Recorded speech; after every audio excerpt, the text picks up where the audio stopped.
Hello and welcome back to the Panel by Panel Comics YouTube channel with me, your host Jay. Today is my buy or sell video coming out this Friday for the #1 issues and some other issues that I pulled for the week of May 13th, 2026.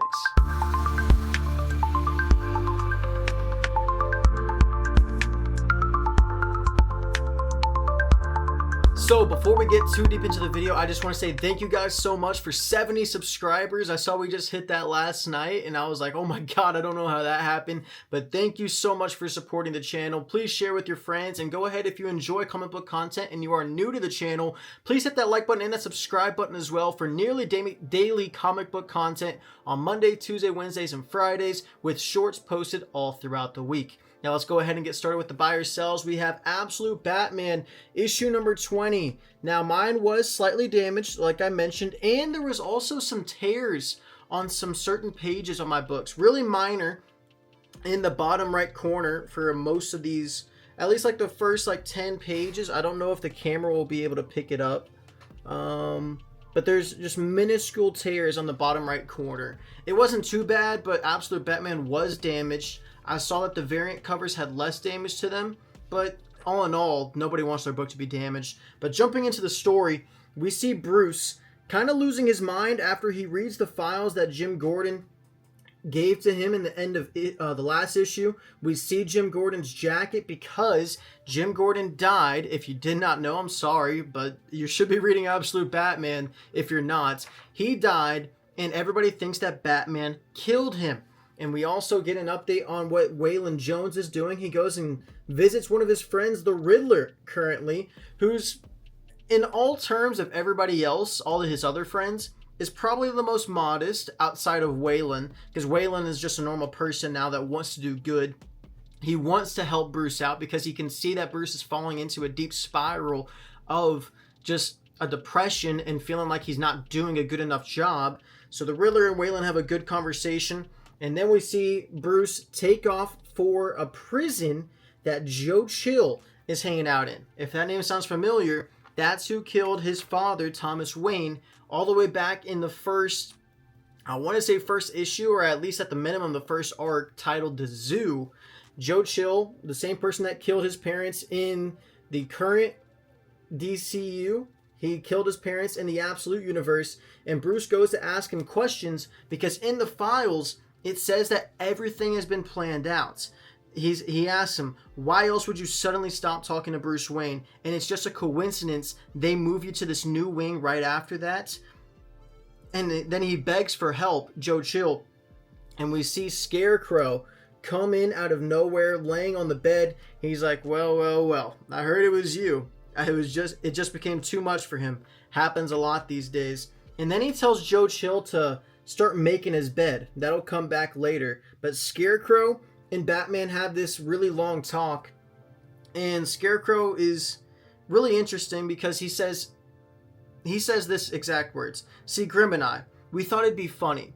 After all, what's the natural prey of an owl? Because his mom, Martha Wayne, was part of the court of owls, who in the Absolute Universe are actually good people. They're not terrorists or city corrupt people like they are in the current DCU timeline.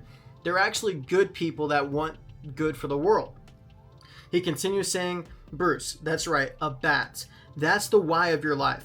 Batman isn't a project, it's a joke. And then he asks Joe Chill if he's done making his bed. Do want to give a preface, if you have a suicide triggers or anything like that, look away now or fast forward, because Joe Chill hangs himself even with Batman and Bruce doing all he can to try to protect him. Joe Chill is dead and kills himself because Scarecrow is there. Probably gave him some fear toxins through what a lot of people are kind of predicting, or their theories about Scarecrow. The fear toxins come from the cigarettes that he smokes. Whatever it is, or maybe just him being there, not quite sure, but I'm sure we'll learn soon. The cops arrive after Scarecrow leaves, and then we see Bruce trying to escape the scene. He finally contacts Pennyworth, and he's like, hey, what are you doing? You need to get out of there. And we see the Robins. This was so cool. Look at how massive the Robin is compared to Batman. You can barely see Batman, and that's the big ass Robin. I'm like, what in the world? Because Batman's still a pretty massive human. He's, I believe, 6'7", 400 something pounds. That Robin's got to be at minimum 50 to 100 feet tall. And then he continues to battle through the Robins, through the streets. And he's like, I'm done running. No. And now we're going to get the Batman versus the Absolute Robins in issue 21. This was fantastic. If you're not reading Absolute Batman, what are you doing? It's the best book on shelves right now. It is obviously going to be a buy. And it's my personal #1 recommendation for anybody trying to get into comics. This is a spectacular genre-bending comic that makes every genre in the world encapsulate into one issue. You have some romance in there with Absolute Catwoman. You have obviously the darkness with Scarecrow, the just absolute maniacalness of Joker, the just so sad and depressing parts of Waylon Jones and all his friends becoming their evil selves. I think it's so good. I cannot recommend a book more than Absolute Batman. Moving on, we have an Ignition Press issue 1. This is Innards, written by Rob Guillory. The art is done by Sam Lotfi. This follows a man named Roy who just had a kid, and now all of a sudden he kind of gets scared. He doesn't want to actually see his kid, and we cut back to the future where it's chapter 1 is titled As Below, So Within. There's this company called, I believe, INC or Inc., and all their job is to go mine this new form of oil, or this new form of energy called luciferum.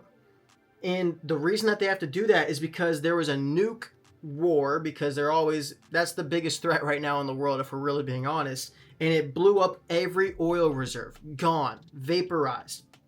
And he decides to become what is known as a diver. And they have to dive all the way down into the center of the earth, or deep inside the earth core, to go mine this substance called luciferum. The crew that he has with him, he has his leader, Jax. There's also Bucky, Boo, Etta, I believe is her name as well. And Roy gets paired up with Boo. We see how the process goes. They all get put into this little canister, and then it just shoots them down, and it might get you a little wheezy, might make you feel crazy. But this was my favorite part, maybe just because of the art. The artwork was the best here. It just looks so good. The shooting down, the green, the black, the lightning strikes. I think the art was killer on that little 2-page little section there. So they finally land down inside of the Innard, and Boo and Roy go and look for this substance called luciferum. Roy, though, has a deep fear of the dark. It's really interesting because he's going down into the earth core. There's no really light source there other than the man-made lights that they already have. So he starts to get a panic attack. He runs away, trips, and Boo has to think on his feet and go save him, grab him by his arm, and literally save his life. Because Roy could have died instantly if he would have fell down into a hole. And Boo is like, yeah, that's the #1 thing you don't want to do. So then Roy gains a bit of consciousness, but they find the luciferum source, and they start mining it away. It appears as a molten glass. It's not just like a substance like a iron ore or diamonds or stuff like that. No, it's just like a molten glass that they have to mine away and chop into certain bits. So then they find the luciferum, and that's what it looks like whenever it actually gets harvested. So they get the money, they go back to their crew, they all start hanging out. Roy just has a real deep fear of the dark and that there's monsters in the dark. He then FaceTimes his wife, Maddie, and they start talking about all the money and how she loves him, and she really enjoys that. Not enjoys, but she's thankful and grateful that he's sacrificing all this for this potential life-harming job that he has, life-threatening job that he has. And she's very thankful that he's doing this to provide for their family. Then we find out that the workers are toasting to this dude named Jordy, and apparently he died, and there's only one person missing from that scene, and it's Jordy. Jax gets a call from the CEO saying, hey, we need to up production. I don't care what it takes. We need to do our best. But Boo goes back into the center of the earth, just mining away, and he's looking for a certain someone inside of the earth core, and he does come across someone, but who is it? You're going to have to read it to find out. Innards, for me, is a buy. Ignition Press has been killing it recently. There's only one book that I will be talking about later on in this episode that I think kind of, it isn't for me, but there definitely is a crowd for it. I think that's the thing with Ignition Press. They have so many different styles of books that each audience, for whatever category or genre that you prefer, they have a book for that. If you like a hack and slash, there's Murder Podcast. If you like kind of a crime mystery, there's The Beauty. If you enjoy just absolute just chaos, kind of like a war or extraction type of story, Tyler Rake, an extraction story. That's going to be on my panel by panel comments reviews. But Ignition Press, absolutely cooking. Maybe the publisher of the year besides the big two. I think they're better than Marvel right now. You could make an argument that they're doing better than Image, even though that's really tough to do. I just think Ignition Press, in terms of what they have at their disposal, the money, the funding, the writers that they're getting, the artists that they're getting, I think they're doing the best with what they got. But moving on, sorry for the Ignition Press glaze, we have Barbara Gordon Breakout. This is issue number 1. Now, if you did not read Batman number 9, this is going to spoil you, because this is honestly a must read if you are reading the Batman current run by Matt Fraction and typically Jorge Jimenez. But this is written by Tamaki, and the art is done by Amance Nahualpan. But we follow Barbara Gordon, who gets arrested and put into Vandal Savage's Super Max prison. Now, nobody knows that she is Batgirl because she never revealed her identity, and nobody was able to find out who she was under the mask, whether as Batgirl or as Oracle. But we know that Vandal Savage knows, so that's never going to be a good thing. But when she did her research looking into the Supermax prison, she saw that all these people that were getting arrested and put into this prison were just prosecutors or cops, good people that were against Vandal Savage, and he put them in there because he doesn't want them to be able to put him into prison. Pretty self-explanatory.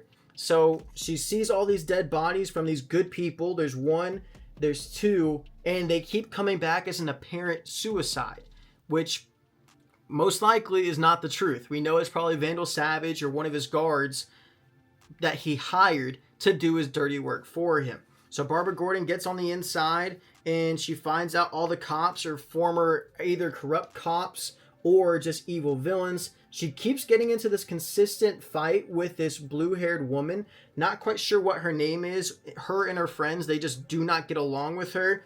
And that's a constant villain for Barbara Gordon, at least in this series through issue 1. The art was good.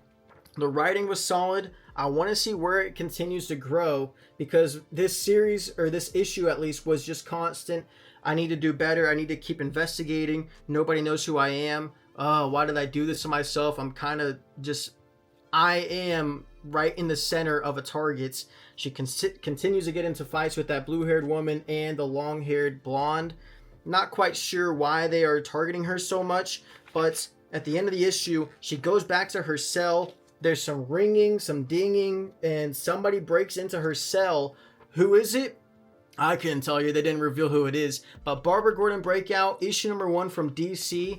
Me personally, it's a buy. I know it wasn't the most compelling or the most action-packed. Even though there was plenty of fight scenes, I just don't know where this is going to go. And I think just that unknowingness, that mystery, makes me want to continue reading this story. It's so good, at least from issue 1. We'll see how it continues, but Barbara Gordon for me is a buy. Next, we have Amazing Spider-Man Venom Death Spiral Body Count. This is a one-shot. Now, if you guys don't want to get spoiled, I recommend just skipping forward and going to my next book that I talk about, because this reveals the origins and the person behind the Torment character and potentially who the next one will be.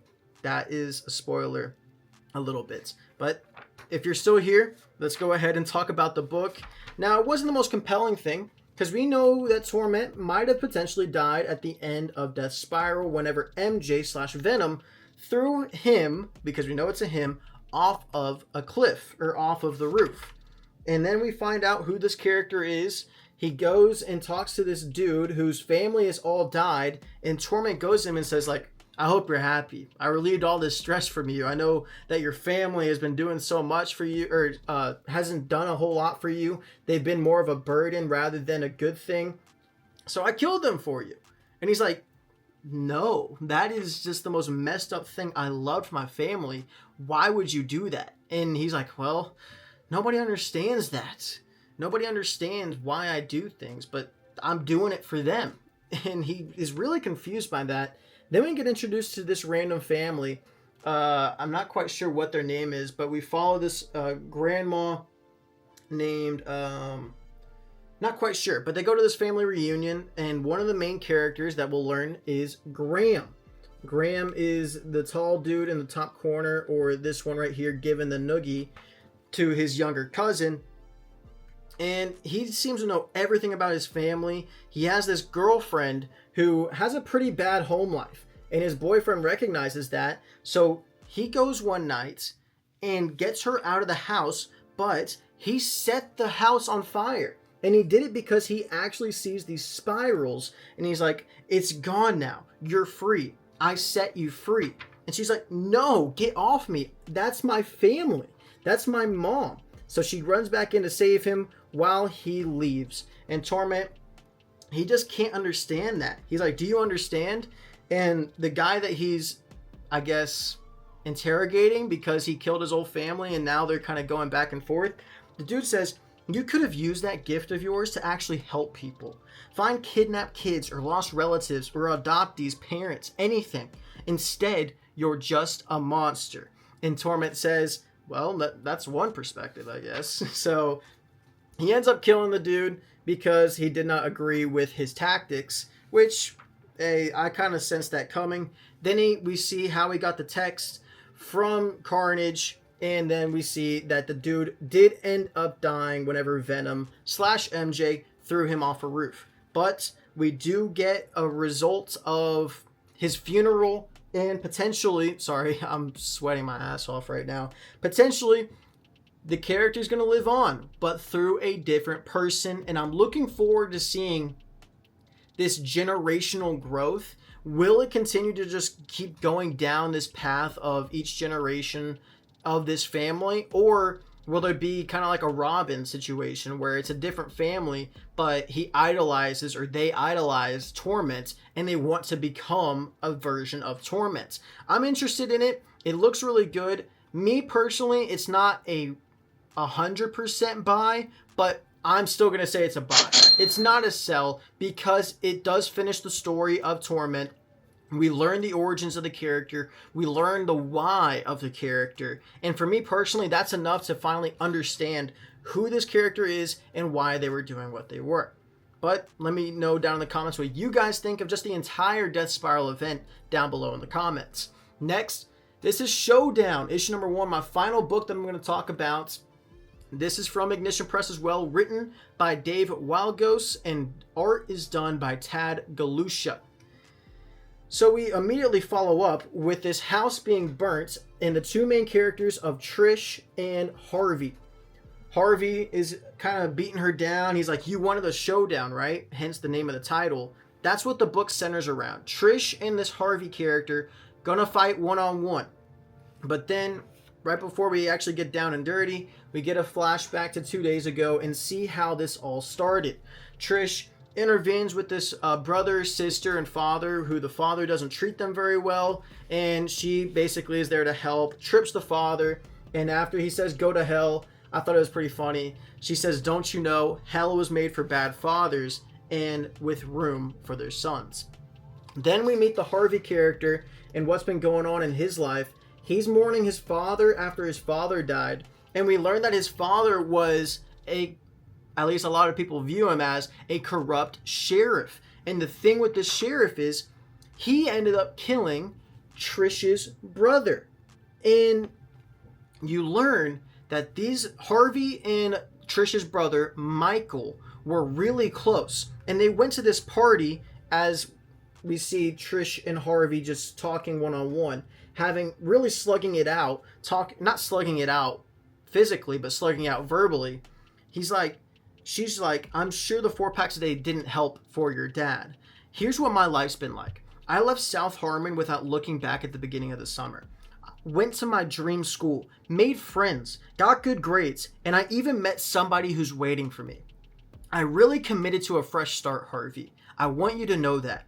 But I couldn't enjoy any of it. I'm haunted. And that's because of her brother passing. And then Harvey's like, I didn't kill Michael, Trish. And she slams the table and she continues to say, I heard the story from everyone there. You wanted to embarrass Michael, so you encouraged him to drink and drink and drink, and he got alcohol poisoning, and I spent 8 months thinking of a way to let you off the hook, to forgive him, to forgive myself, but I couldn't find the angle. So, I want a showdown. And if I'm being honest, I don't like that premise. I don't like the fact that, oh, we both hate each other, we just need to duke it out, because that's the only way that's going to avenge my brother. Now, if you're into that, if you're into this little setup that they have with Showdown, issue number 1, after they finally agree to the terms, 2 days from now, hence why at the very beginning we saw that little showdown going on at the house of where Harvey is living, where his dad basically grew up with him in. If you enjoy that premise, this is a book for you. But personally, for me, I am going to sell. And I know it's probably unpopular and a lot of people are going to like this book, but I just don't like the concept of, oh, you killed my brother. I didn't kill him. At least I didn't physically kill him. Maybe I pushed him along the track. And also it seems like the sheriff, Harvey's dad, had a part to play in that. Not quite sure, but let me know down in the comments what you guys think of Showdown and all the books I discussed in this video. But remember to keep reading those comics panel by panel, and I hope you guys have a great rest of your day.